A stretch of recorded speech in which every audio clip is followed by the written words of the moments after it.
This is Time Warner Cable's Local Edition. I'm Brad Pomerantz, and we are joined by Belinda Barragan. She is the Programs and Policy Director with HOPE, Hispanas Organized for Political Equality. For those of us not familiar with the organization, what is it? So HOPE is a not-for-profit, and it's nonpartisan. Right. And we have two flagship programs, and really our mission is to ensure that Latinas reach economic and political parity. And so our two flagship programs are the HOPE Leadership Institute, and that's for professional women. Usually we look for them over 30 because we want them to make sure they have 5 years in their career. Right.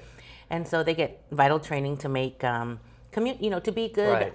Good advocates for their community. Right. And then we have the youth program, which is the HOPE Youth Leadership Program, and that's for 11th graders. I want to ask you about the HOPE Leadership Institute because I know many graduates, and boy, that sisterhood is serious. It is. The network is amazing. It really is. In a lot of ways, that's what's inspiring about it is, when I hear graduates refer to their HOPE sisters, it's like, oh, I get it now. I get it. What is it about? What does that institute do that keeps you so bonded? I think it's the training, number one, and giving them skills and access.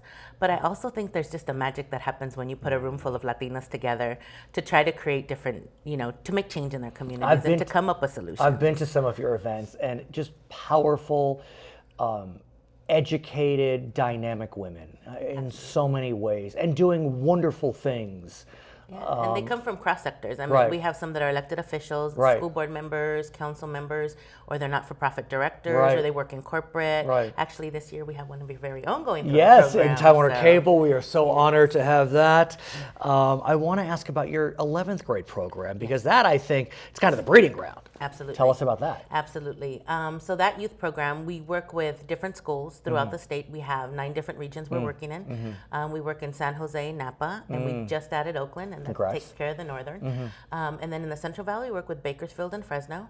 And then here in Los Angeles, we do one in the San Fernando Valley. And we also have another organization that we work with in Compton. And give us, what is it? Is it a week-long, weekend, several? It's a 6-month intense program. Oof. And the professional women is a 9-month program. But the 6-month program, the women, the young ladies come together. And I think what's really neat about this program is we don't take those that are overachievers or high achievers. I should say. There's never an overachiever, right? But a high achiever or somebody who is at risk, it's usually the middle. The middle ground, those are your 2.0s, 3.0s. Interesting. Where there's not enough programs for those young ladies. And we also give them training. They get to meet the professional women. They advocate. They get a chance to go to Sacramento.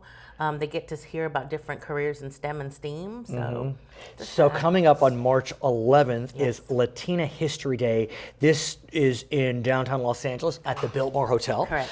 I've been to that as well. A really wonderful day. Lots of energy. I feel like it's almost a football rally. We're all excited to be there. Tell us about Latina History Day. So this year, it's called The Architects of the Future. That is our theme. And we do various workshops. We have over 1,000 women attend at any given point in time. We do a breakfast, a luncheon, and we do workshops around career, community. And this year in our community track, we're covering things about voting for the 2016 elections and really I want to ask you about voting. I know they're not Latinas, but they are Latinos. And who I'm referencing is Kevin De Leon, President of the Senate, and Anthony Rendon, Speaker-elect of the Assembly. First time 2 people of Latino descent are heading the California State Legislature. Right. I mean, I think we had it once before when we had Antonio Villaraigosa and Cruz Bustamante at the time. Were they? Yeah, they were kind of moving around. Okay, give us a sense though. Still, the symbol.